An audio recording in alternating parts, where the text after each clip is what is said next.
So good morning to everyone online and in person. I'm Eric Feldman, the Associate Director at FIU in Washington, D.C. We're glad to host an informational webinar about the Cybersecurity Talent Initiative, which is managed by our friends and partners at the Nonprofit Partnership for Public Service. And with that, I'm going to let them take it away with their presentation. Thank you very much, Eric, for the invitation, and I'm looking forward to speaking with everyone here. My name is Malik Walker. I am from the Partnership for Public Service. I serve as a manager on our federal recruiting and hiring team, and I'll introduce. My name is Craig. I work at the Central Intelligence Agency in the Directorate of Digital Innovation, which is the primary HR organization that oversees all of our cybersecurity initiatives. Great. So we want to keep this pretty informal and interactive. I would love to hear from you. We want to answer any questions that you have, but we're here to talk about today the Cybersecurity Talent Initiative. So we're going to talk a little bit about the current cybersecurity workforce, give you an overview of the program, the stakeholders, and then give you a bird's eye view of the application process. And we're going to hear specifically from Craig on what cybersecurity looks like at his agency. So let's go ahead and get started. And again, as you have questions, please feel free to stop us at any point, ask questions. We want this to be interactive and make sure that we're answering anything that you would like to know about.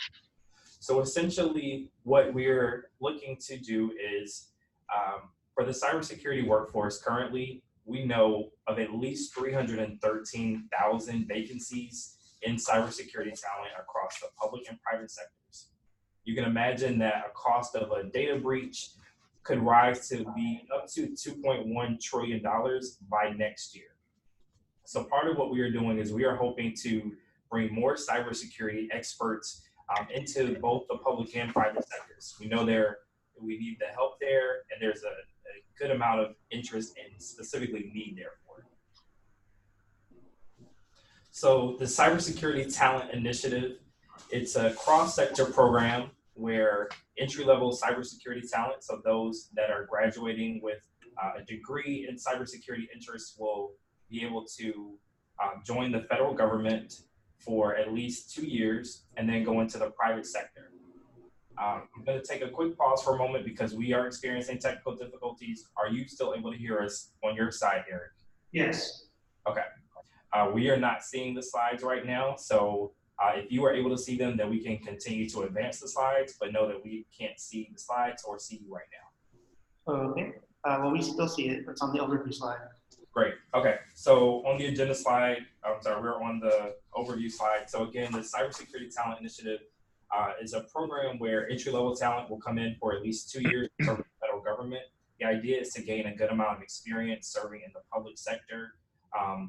Participants will have an opportunity to gain leadership development experience, mentoring throughout their years in government.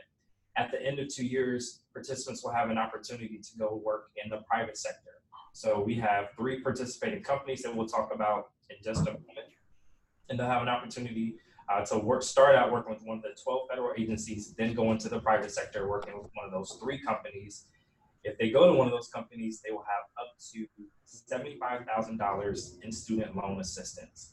So again, we are looking for the best and brightest students, those that have a genuine interest in serving in the public sector, and then close that. Sorry. And then we'll be able to go into the private sector. So we're looking for those that have an interest in both. Thank you. So you can see a list of the agencies. CIA is one we have here, and I won't list all of them for you, but these are the 12 agencies that are participating in our initial cohort. This again is a very new program. We are currently recruiting the inaugural cohort. So we're looking for about 50 to 55 participants in our first year. We do anticipate that the program will continue to grow and get larger, but we do want to keep it intentionally small for this first year. So in future years, you may see additional agencies added as well as additional corporate partners. But in our first year, we have 12. The numbers range as far as how many positions at each agency, as well as the level that they're looking for and the types of positions. So it varies greatly. We're looking for all types of talent Most of the talent is focused around the technical side of things, though there are a few policy positions available within some of the agencies here.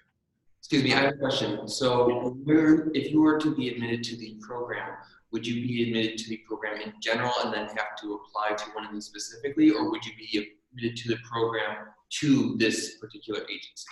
Great question. So when you apply for the program, you are applying for the program. So you are admitted to the program. However, the way the selection process will work, agencies have the final say in who they select. So you can imagine, once we do our initial review, the Partnership for Public Service will do the initial review of candidates. We will then send candidates to agencies. There are situations where, say, for example, one candidate may be 12 agencies may be interested in that one candidate. If that is the case, that candidate will be able to select which agency they are most interested in. However, there may be a situation where only one agency is interested, and so we're matching that way as well. Does that answer your question? Yes, thank you. So again, these are the 12 participating agencies, and we're just for you, so you can be able to look at that a little bit closer. So I'm going to turn it over to Craig to talk a little bit more about what cybersecurity looks like in the federal government, and also describe some of the benefits of serving in the federal government. The things I'll highlight is just the mission. You know, a lot of people are drawn to working in the federal service. It's a great mission to work, and it varies pretty widely across agencies, but also the life balance that's pretty standard in federal government, as well as the challenging work experience that you'll gain and the type of access that you'll have.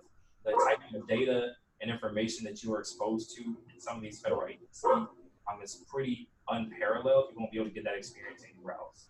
But I'm going to turn it over to Craig specifically to talk about the CIA, his experience there, and then anything he can share about cybersecurity there. And please feel free to ask questions along the way. Good morning, everybody, and thanks for having me, Malik and FIU. I've been at the CIA for about 9.5 years in various roles. I predate actually the Director of Digital Intelligence. I'm sorry, the Director of Digital Innovation. It sounds much fancier if you say innovation. But the DDI, just a brief history, DDI was stood up or established about 5 or 6 years ago because the agency realized that the 4 other existing directorates, which are the Directorate of Support, Analysis, which used to be called Intelligence, the Directorate of Science and Technology, and the Directorate of Operations, were all handling their cyber intelligence and basically their digital information needs, broadly speaking, all separately. There was lots of duplication of effort. There was lots of redundancies. Nobody was sharing information, or they weren't sharing it to the fullest extent. So what was decided under the directorship of Director Brennan in 2015 approximately is that they decided to establish a unified structure to handle anything that deals with digital information. And that runs the gamut from the agency data office, which is where I currently sit, which is data management, data engineering, data archiving, all the way to the CIA library, which handles both digital and, of course, print information. But the of more concern would be the Center for Cyber Intelligence, which is where most of our cybersecurity and offensive cyber capabilities are run out of. The nice thing about the DDI, or the most important thing about the DDI, is that it encompasses all the different directorates, all the different organizations in the CIA. So you could be sitting, working as a cybersecurity officer or cyber intel analyst, working with counterparts in each of those different directorates. You could be working with scientists, technologists, operations officers, support officers, and analysts. One of the things I'll come back to occasionally is that, or I'll come back to in this particular presentation, is that CIA has made the organization much more flexible than it used to be for obvious reasons, but we also require that of our employees, both our new and existing officers. So we want to be able to have the maximum amount of flexibility. You could be, for example, if you're lucky enough to work at the CIA and take a job there, you could be the best programmer or software engineer or cybersecurity expert we've ever had. More than likely, I would actually guarantee it that in about 2 to 3 years after you first start, you're going to get a tap on the shoulder and somebody's going to ask you to do something different. It won't be completely different. We're not going to throw you into the deep end of the pool and ask you to do something you don't know how to do or aren't comfortable with. It'll be within that same general realm, but your priorities need to change. We want people that have subject matter expertise, that have the hard science, the coding skills, anything to do with cybersecurity, cyber defense, but we also want to have the breadth of experience and the breadth of job and professional experience. So we require that, and we've made it so that that's a lot easier for our employees to have. So that's what we're looking for in applicants, and basically that's what the CIA is looking for in any officer that comes on board. Some of the positions, there's 2 listed up on the screen right now, the Cyber Exploitation Officer and Cyber Operations Officer. Both cyber operations and cyber exploitation would fit, and again, this is very high level, would fit under the Director of Digital Innovation. That would be the home service for those. As of yesterday, when I looked at the website, and keep in mind our hiring website changes all the time as far as it changes what our requirements do, there's also a cyber threat analyst, which would be primarily matrixed with the Directorate of Analysis. And there are positions for the cybersecurity officer. Again, this isn't a comprehensive list. This isn't everything we might have in the future, but as of right now, the cybersecurity officer is with the Director of the Support. So that is mainly a support officer that happens to deal with cybersecurity. The cyber threat analyst is an analyst who deals with cybersecurity. So again, this is what I'm talking about as far as the flexibility. You can have the freedom to move within these different directorates and try different things while still having that same core focus of cybersecurity, cyber defense, etc. But yeah, that's just a snapshot of some of the stuff that CIA does. We get a lot of questions. Malik and I were talking earlier about, well, what programs do I need to know? What specialties do I need to have? Is there a particular certification level I need to have in a modern technology? Everything that is going on in the private sector right now is something that CIA needs to keep tabs on. We need people that are familiar with those things, but we also need people that are able to modify and ingest those new technologies and those current technologies and put them into our operations and our analysis that we're doing nowadays. So everything that's happening in the private sector is something that we need to look at in the public sector. So people ask me what the recommended certifications and educational and employment history. It's everything. It's all of the above. There's no specific thing, unless it says in the job description that we want somebody desired qualification is X, Y, and Z. But the nice thing is there's nothing really that would prevent you from working there, or there's nothing that we're not looking for. I guess I can put it that. Does anybody have any questions on any of that so far? So it looks like there's a question from someone online. What would happen after 2 years if they don't choose one of the 3 companies in the private sector? So great question. After the 2 years, if you choose to stay in your agency where you are, it has to be mutually agreed upon with that agency. If you decide that you don't want to stay with the agency or go into the private sector, the only thing there would be that you would not get the up to $75,000 in student loan assistance that the private sector companies are offering there. So we do anticipate that some participants may decide that they want to stay with federal agencies. And again, as long as it's mutually agreed upon, there's no issue with that. Of course, the desire is to get the full experience so that you're getting exposure to both sides of it. However, we understand that there's a need really on both sides. So certainly understand that. And I do want to take a quick pause. I see a number of students there and want to just get a sense from you if you have any ideas or thoughts already on where you may be leaning, if you know pretty much where you want to go, and also get a sense of what you are currently studying and what your focus area is.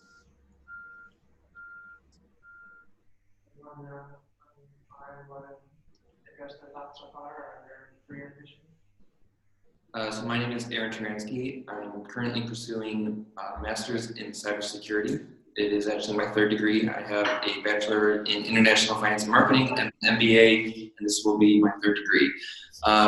My top 2 interests are either the CIA or NSA, just because with cybersecurity, obviously both of those are very large, dealing with those things, and I think that I would probably learn the most and get the most skill set from either one of those two places.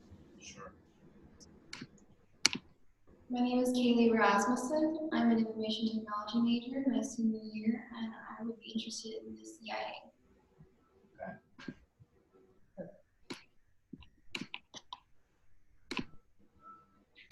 Anyone else? Hi, my name is Mario Blair, fire service, Marine Corps. I have also a few previous degrees. I have 2 bachelors, one in management information systems, one in also in excuse me,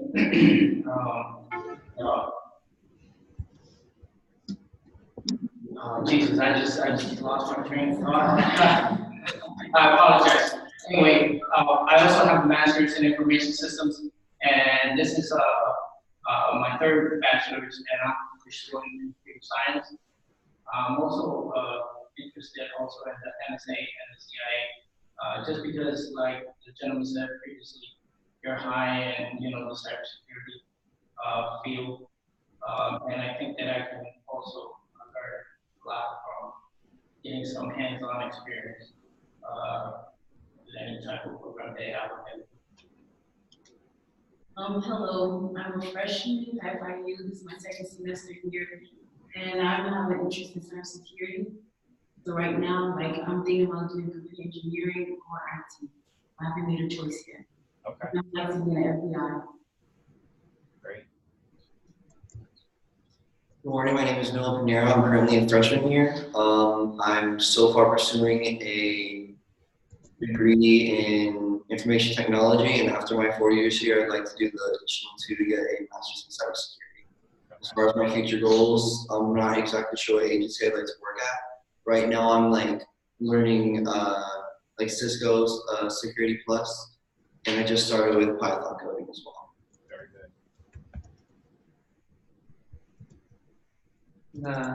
George online, who is the same gentleman I think who asked the question about the private sector, is a master in electrical engineering, concentrating on cybersecurity and machine learning.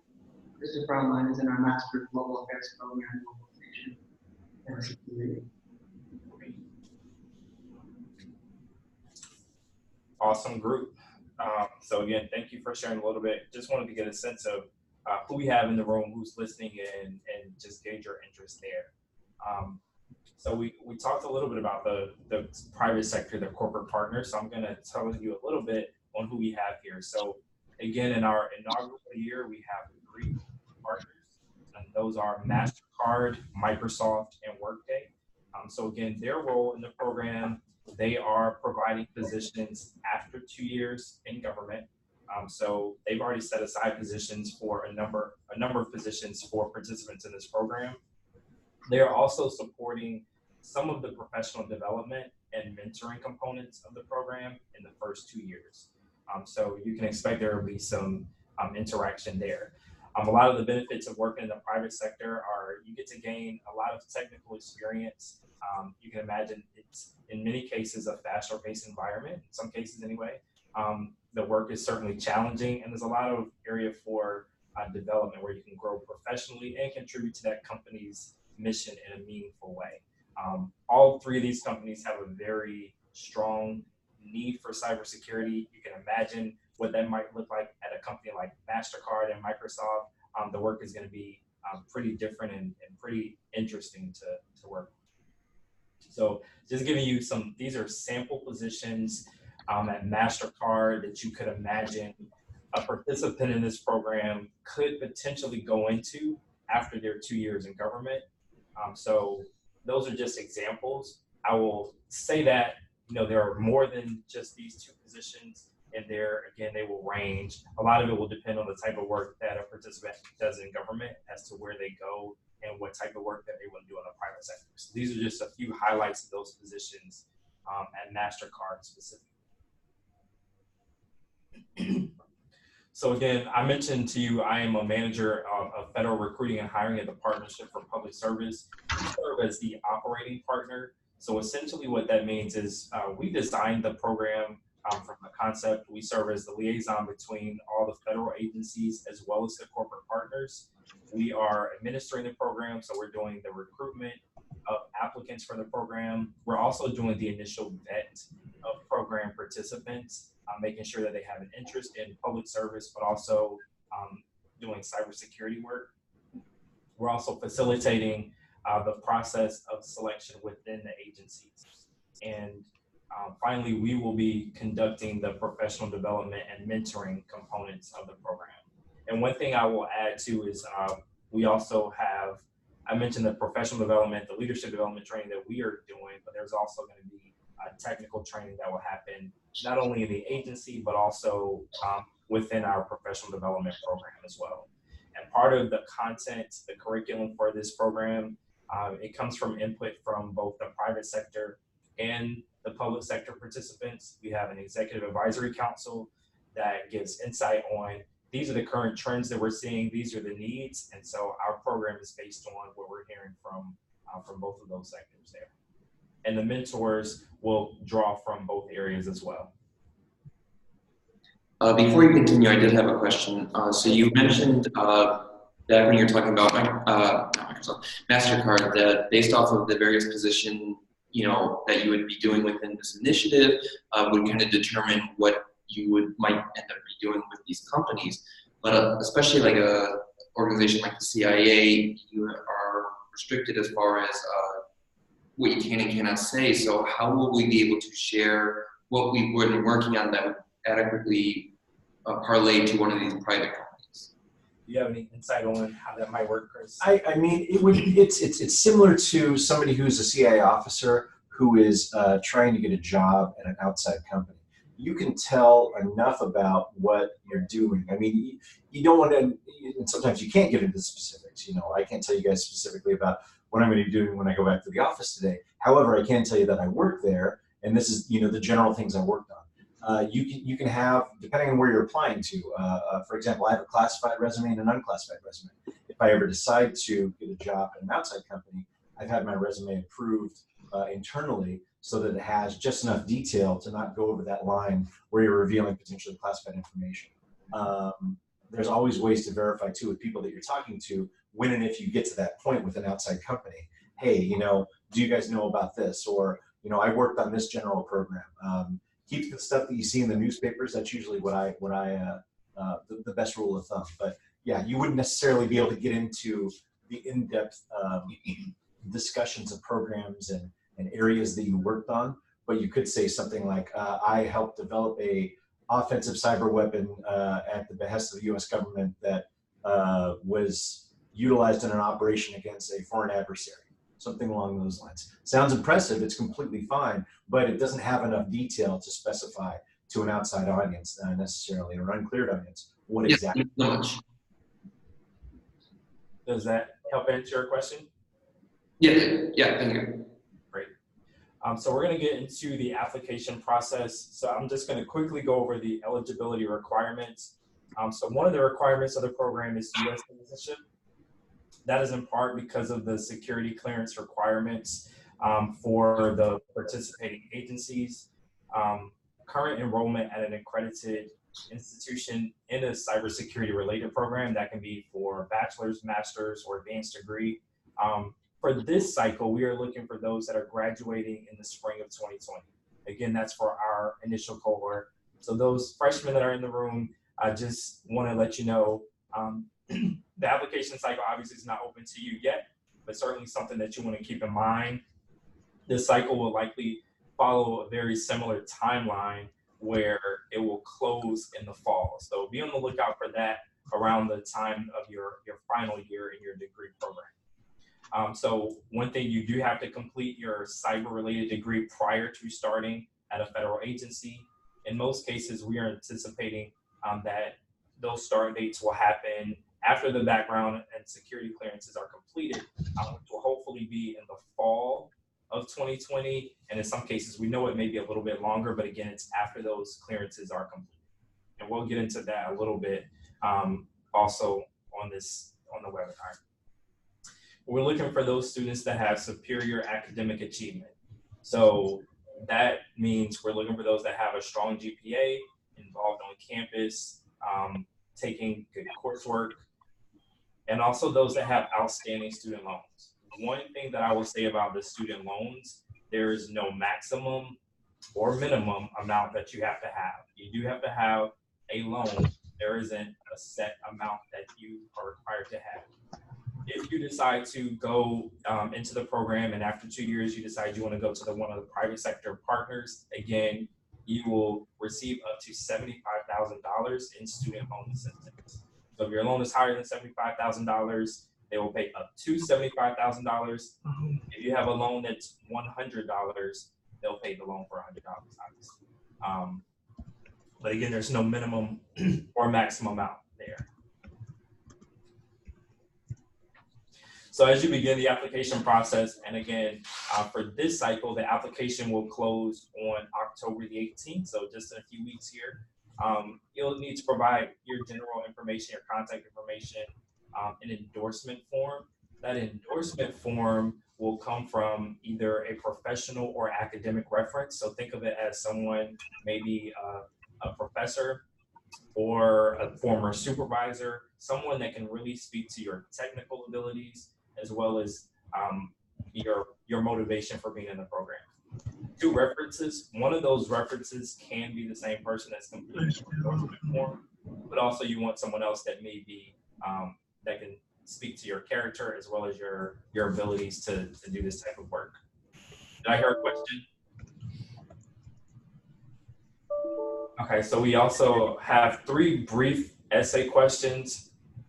Those essay questions are really looking again for what is your motivation for going into the public sector? Why are you interested in doing a program like this, a cross-sector program? What are the benefits of that? What's your interest? Do you have any prior leadership abilities or leadership experience, campus involvement, things like that? Those are things you want to highlight here. And I'll share a little bit more about submitting a successful application. Things that you would want to highlight: if you have any professional or IT security certifications, you want to highlight that somewhere in your application materials, on your resume, any classes that you have taken related to cybersecurity. So if you're in more of a policy focus right now, highlight the areas of cybersecurity that you have taken. And so we can get a gauge of what's the most relevant there. If you are in particular organizations on campus that are related to cybersecurity, we want to know that. If it's not cybersecurity related, we're also interested in that as well because it shows that you're well-rounded as a student. Any particular awards you've received, and then certainly any prior experience that you might have, either whether it's an internship, a previous job experience, or even volunteer experience where you've done something very specific to cybersecurity. We want to know that, highlight those things. Certainly if you've attended or participated in a cybersecurity competition, highlight all of that on your resume and in your application materials. It only makes for a stronger applicant. Malik, I want to catch you up on 2 online comments, if that's okay. Yes, please. Just going way back to when some students were introducing themselves, we had Asa, who is a BS in information technology major, open to various career paths. System analyst catches my eye, also interested in cybersecurity and AI. And the question just came in from Christopher. He says, I recently graduated with my master's degree. I'm enrolled in a national security studies program at FIU and will graduate from that in 2020. Am I still qualified to apply? So I'm sorry, the program again is National Security Studies? Yes. Is that correct? And with master's degree, and I don't know if Christopher can clarify, graduated already with a master's degree. I don't think it says in what, and is enrolled in a National Security Studies program now for 2020. Okay. And I would ask a little bit about more of the specific cybersecurity coursework that may be involved in that program, or even if you've taken others, you would certainly want to highlight that more so that we know that there's a connection there. Again, we are looking for more of those with those technical cybersecurity backgrounds. So I know with some programs, you may have more courses in cybersecurity than others. So just you would want to highlight that as much as possible. So it's certainly not something that will be an automatic deal breaker that you can't participate, but you do want to highlight and beef up the areas where there's specific cybersecurity experience there, either through work experience, internship experience, or coursework specifically. Does that help answer the question?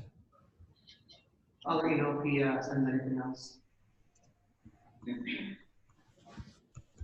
Any other online comments? We're not able to see those, so if there are others, please let me know so I can respond. Richard says yes, thank you. So Great, thank you. I'll let you know if there's any more. Thank you. Thank you very much. So again, other things that you want to highlight on your application, again, we talked about this a bit before, but your technical capabilities, your commitment to public service, any type of leadership skills and abilities that you have there. Again, this program is designed to build cybersecurity leaders. So that's part of why we do the leadership and professional development aspect of the program, the mentoring, and also problem solving skills. That's just something in general across government that agencies are looking for. It's also something that they've stressed that they are not always finding in entry-level talent. So it's something that we want to make sure that we're seeing here. Communication skills, obviously, and those that can work effectively on a team.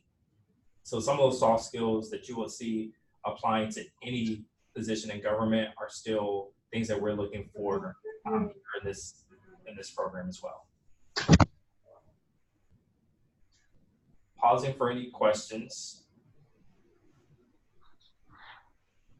George is back in the chat asking, would there be projects on drone cybersecurity? You know, as of right now, and speaking with agencies, I have not gotten any indication about drone cybersecurity.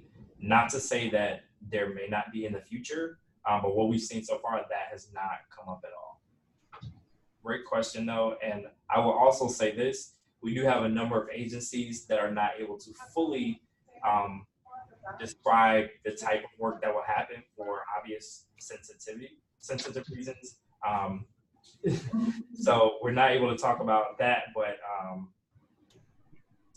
I have not heard of any in particular.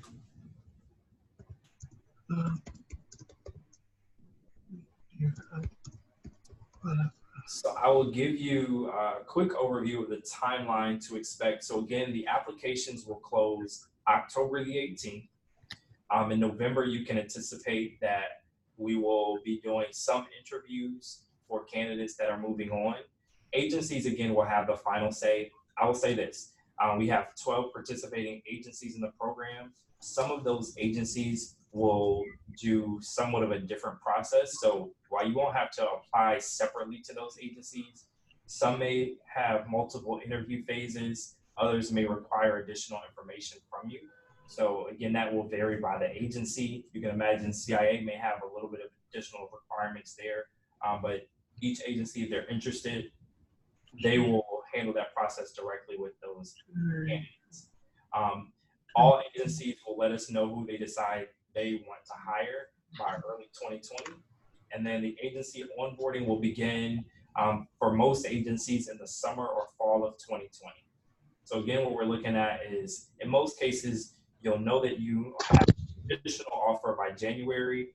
Agencies will begin to initiate those background investigations and security clearances.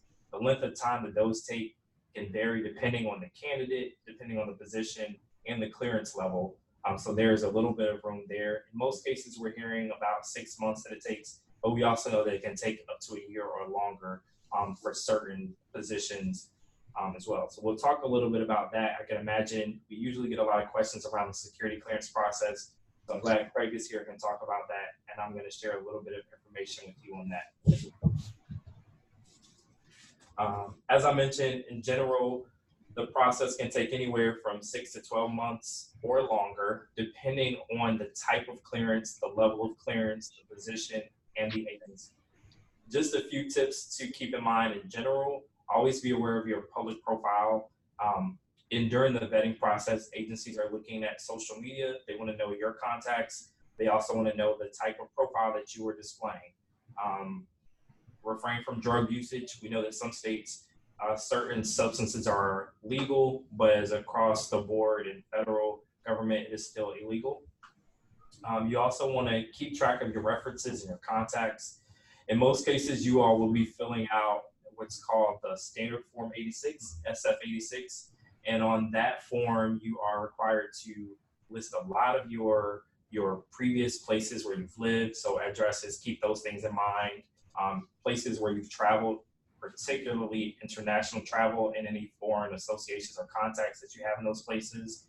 And no matter what, you always want to be truthful. So I'm going to turn it over to Craig to talk a little bit more about what the security clearance process might look like. And we want to answer any questions that you might have also on that. Yeah, so I can speak for CIA. CIA is a little bit unique in the intelligence community. We have a lot of people that we come to at recruiting events and whatnot that say, oh, well, I did a summer internship at DOD or at DIA or at NSA, and I received a conditional clearance there. For some DOD-related companies, which the partnership is affiliating with for this program, that DOD clearance may actually carry through or may actually make it a little bit easier. However, the CIA does their own clearance process, so keep that in mind. Previous clearances you've had, unless they were specifically with the CIA or perhaps with ODNI, which does some of their own stuff, likely won't have any bearing. It might make it easier to check some of the information off, but we're still going to run you through from A to Z for our process. So for example, like Malik was saying, December 2019, this is for this current cohort right now. December 2019, you'd be chosen for an agency interview. January 2020, a notification of a conditional offer. I would say, based on what I know about and what we tell potential applicants for CA, probably the time frame for you to be starting at CA, if you made it to that point and were accepted, would be mid to late 2020 at the earliest. So it would be I would say it'd be summer 2020. We usually tell people, I've been on quite a few recruiting events for CA to different college campuses. We usually tell people to plan on about 12 months. So that said, this is a hybrid program. This is a relatively new partnership that CIA has entered into with the Partnership for Public Service here. So there might be some leeway in there, but I usually tell people, hey, don't plan your life around waiting for us to get back to you. So if you need to get additional employment or need to do something else within that underlap, I don't want somebody to move to DC and live off a credit card for 6 months, waiting for the CIA to process their security clearance. That usually doesn't turn out terribly well for anyone involved. And as far as the other issues that Malik was talking about, your public profile on social media, do not delete all your social media accounts. That's just as much of a red flag as something that might be questionable on it. If we send people out into the field that don't have a social media presence, it looks kind of weird because pretty much everybody's on social media in some way, shape, or form. Refraining from drug use, that's also a big thing. There's some specific information on the CIA website. If you have some questions about that, it might vary from organization to organization, but I doubt it. But the CIA, we get quite a lot of questions about that. Generally, I think it's from the time. I'm sorry, was there a question there? No, that's fine. Sorry about that. From the time that you apply, there's going to be, I believe we request that you don't have any drug use within a year of that time from when you apply. Tracking your references and personal contacts, that's always something to keep handy. International travel, also foreign national contacts. The agency particularly is somebody that keeps very close tabs on any foreign national contacts. It's not a deal breaker by any stretch of the imagination. However, we're looking for what's referred to as close and continuous contact. If you have close and continuous contact with a foreign national, which could include in some cases social media contact, then that's something that might stretch out that 12-month time frame or take us longer to investigate on our end. Again, it's not going to be anything that automatically disqualifies you, but combined with some of the other factors, it may add on to your processing I was telling Malik earlier about the quickest I've ever heard of a security processing from when someone applies to when they onboard for the CIA, and this is for a full-time employee, not involved in any sort of initiative like this. The quickest I've ever heard of is about 4.5 months. The longest I've heard of is 3.5 years. Those are both at the far extreme, though. The average we usually tell people is about 12 months from the time that they actually apply with the agency. Does anybody have any questions about that as far as CIA or maybe the IC in general?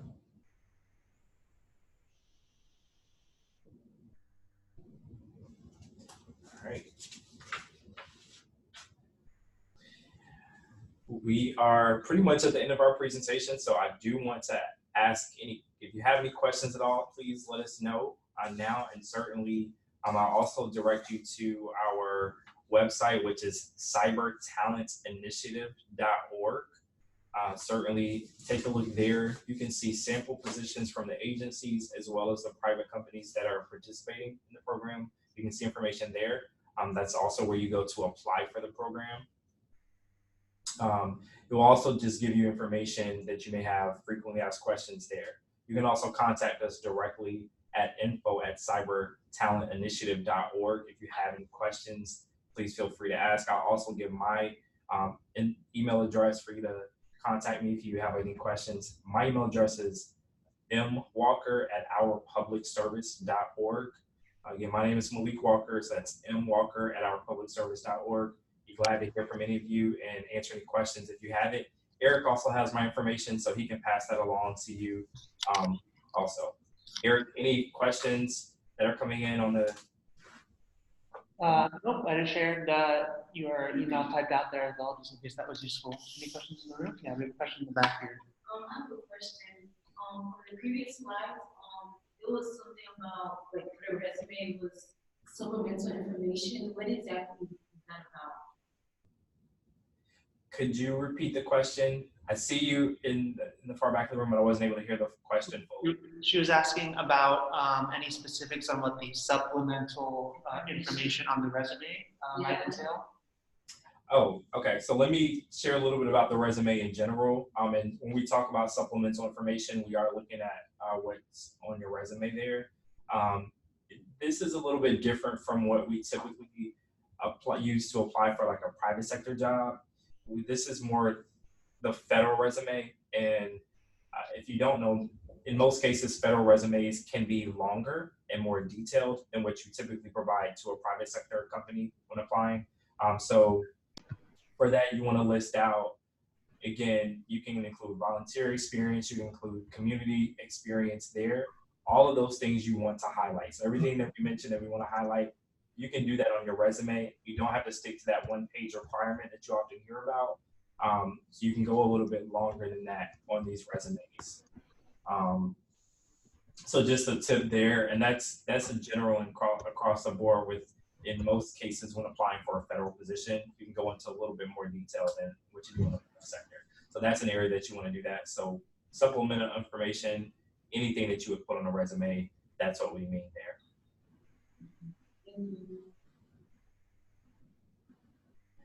Any other questions? So you guys mentioned that it takes about, on average, 12 months for the, what's called the clearance to go through. During this time, like, did you guys already accept this candidate as somebody who's gonna work for like said company, and they're just waiting now for that clearance to go through? Or is it still like, oh, we're checking your clearance, we don't know if we're gonna give you the job? So I would say the 12-month average, that's for CIA specifically. Okay. For other agencies, that time ranges. In most cases, they've shared with us about 6 months is right. And with it starting in January, and most of these positions we anticipate will on board in the summer or fall, that window should be enough time. So you're looking at about between 6 to 9 months before you would even start these positions anyway. So that should be enough time there.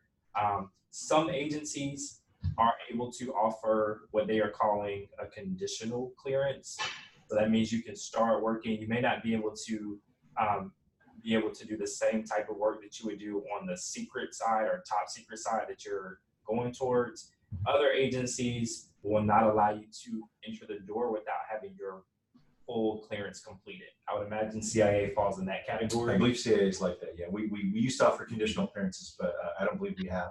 Now, this might be something different, of course, as we get along in the process, getting in touch with Malik and other people with the partnership, there might be some more information that comes out about that. But as of right now, if you were to ask me, then no, I don't believe there would be a conditional clearance for CIA.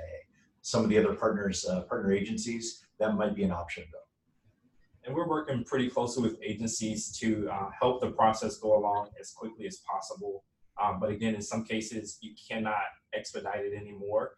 Again, a lot of it will depend on the individual applicant and their profile when they are applying. So it's hard to give just an exact answer, but it will vary. So again, some agencies, you can come in with a conditional, other agencies cannot even come in the door without it being fully completed. And that time truly varies based on, again, a lot of your information there. Okay. But like during this time of like the security clearance, you've already been given the job essentially, right? You're just they're like just making sure that your clearance is acceptable. Or so yes, you have been given a tentative job offer. Okay. Based on the completion of that clearance. So for example, they're saying, hey, you have a job as long as you are able to clear the security clearance process. Does that make sense? Yeah, no, it does. Okay, thank you. All right, there's two questions online. Christopher, who was earlier asking about his National Security Studies program, was looking for clarity on whether he would be encouraged to apply. I think maybe he might want to reach out to you, Malik, with more information on his specific cybersecurity courses. Sure. On that. So Christopher, Malik's email is there, and I would highlight your specific coursework you've taken at FIU so he can answer that specifically to you. And George is asking if the agencies provide relocation assistance. In most cases, they do not. Some agencies may be able to offer that, but the program itself does not offer relocation assistance. Again, some individual agencies, they are able to offer that. It depends on their budgets annually. So it really depends on the agency. But the program as a whole does not offer relocation assistance. Okay. That's all the questions that seem to be online or in person, unless any coming online as we're closing out. So I really appreciate the two of you coming over to our beautiful FIU in DC to share this information with our university community. I'm going to make sure to share in the chat both my own email address as the student programs person at FIU in DC, where you all are right now. So if anyone else has questions about DC careers in general or our student services at FIU in DC, I can be reached. And I actually have here on my notepad for my Mac the official usajobs.gov link about how to do a federal resume. So I'm going to share that with the group as well, since that seems to be useful in this setting. Anything else from you two to close out? For me, just a huge thank you to you, Eric. Thank you to all the FIU students that hopefully will apply for the program. We want to see you apply this year if you're eligible, and certainly for those that are getting a preview, we hope to see your applications in a few years. We have a pretty good partnership with FIU, so really excited about getting some great talent from here. So I'll say this is a beautiful space, but I would love to be in Miami where you are. I'm looking forward to heading back to the airport right from this meeting and back where you are. All right, you two, thank you so much for joining us. All right, thank you very much.